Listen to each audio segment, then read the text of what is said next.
Hey everybody, welcome in. We've got the new update today for Warframe, and we're going to be going through the new game mode here in just a second. Stay tuned to the channel.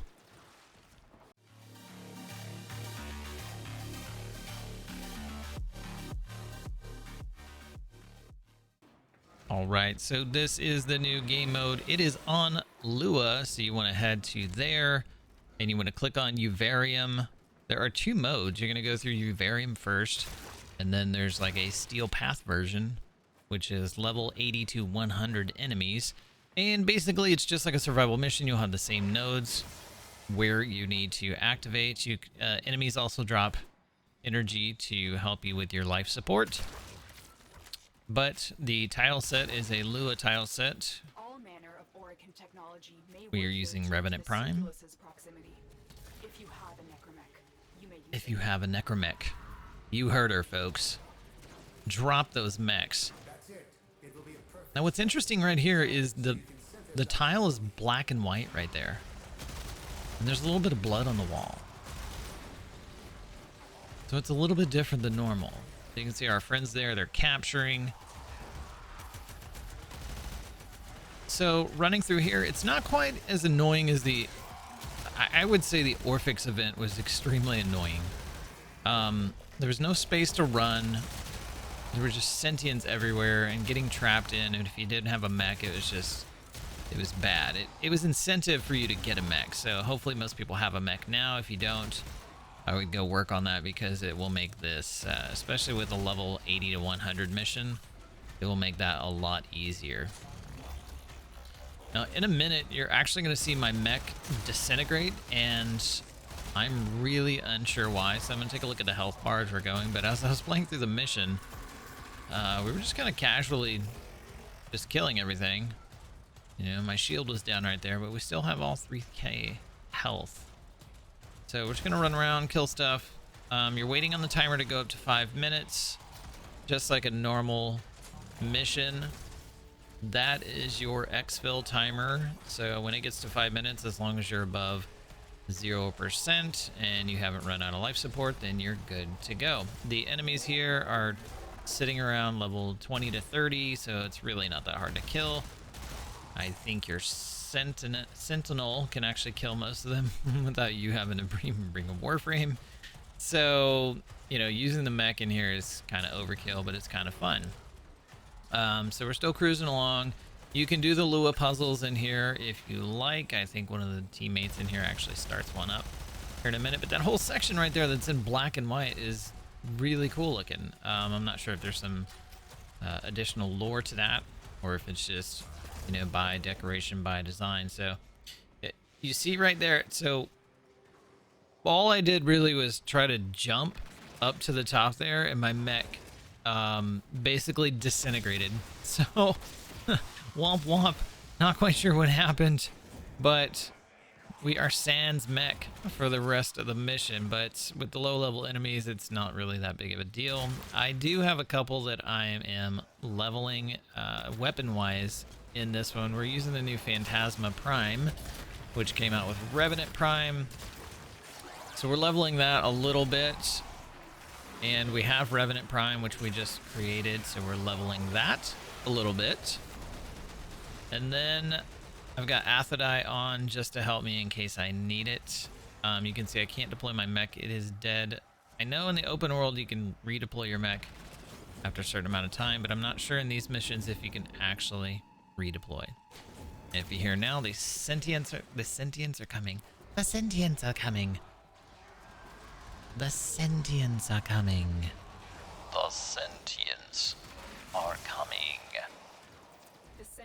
So be careful there. Sentients are here. You may want to have your mods on your Warframe to help you with tau resistance. Put those umbral mods on if needed. The only thing different in here is they will build up immunity, as the Lotus has mentioned.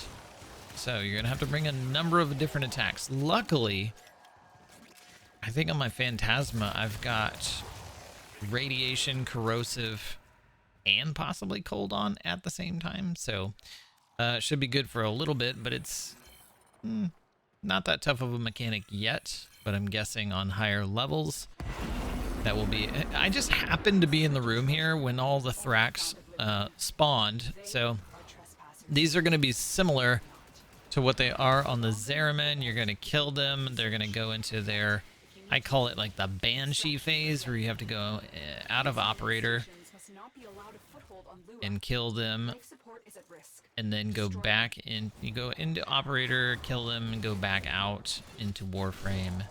You're going to pick up the new current, I call it currency, resource drop. It's Lua Thrax. And you're going to be able to spend that in the store. So after the mission, there you go. You see the Thrax plasm right there. Very similar to the Zariman. It's actually just a slightly different color. So after the mission, we're going to go to the Zariman, to the Chrysalis. We're actually going to spend... Well, I'm not going to spend it because I've only got 7, but you can see where you can spend it. There's going to be a few extra arcanes. In your ship... If you haven't noticed, I'm not going to put the footage in here, but if on your orbiter, there's actually a new node in between, like where your foundry is, and over by where the incubator is. There's a new node, and it's for arcanes.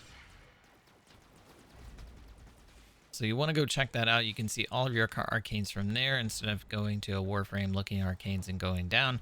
You can actually see them from there, manage them, combine them if needed, and all of that good stuff. So after this mission, we'll go ahead and extract here. We'll take you to the Chrysalis. We'll look at some of the new pieces of gear that you can pick up. So I think, from what I read, these pieces can drop while you're playing the mission. So the new weapons, there's a rifle, a signature rifle.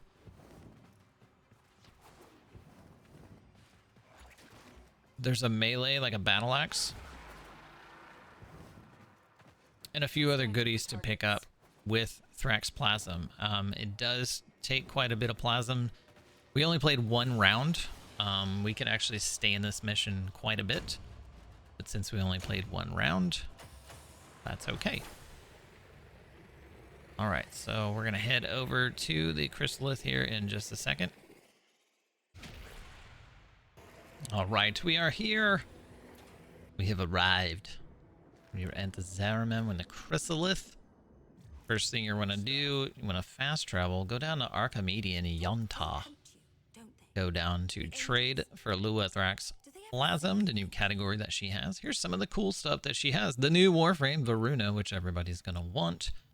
Takes the 3 chassis pieces plus takes plasm as well. So once you get all of it, you still need 50 more. So there's the 3, the chassis, the neuroptics, and the systems all take 75. Here's the new axe.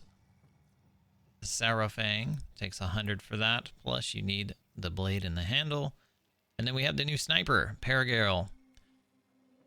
You can see when Paragale is wielded by Voruna, its ammo pool increases by 100. And we have some arcanes in here. So we have Arcane Blessing. Very nice. Stacks almost 600 more health for you.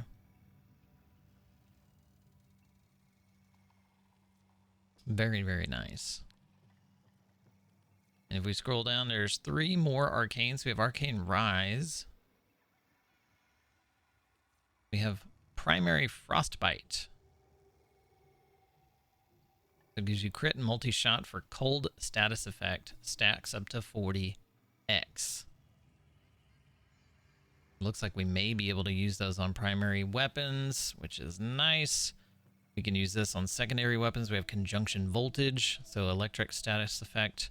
Gives us 1.5 reload speed and multi-shot. And then we have the Lua Circulus Scene. So there you go. That is it for the new game mode. The other game mode is very similar. It's just higher level enemies, more rewards. See you next time on the channel. Thanks for tuning in.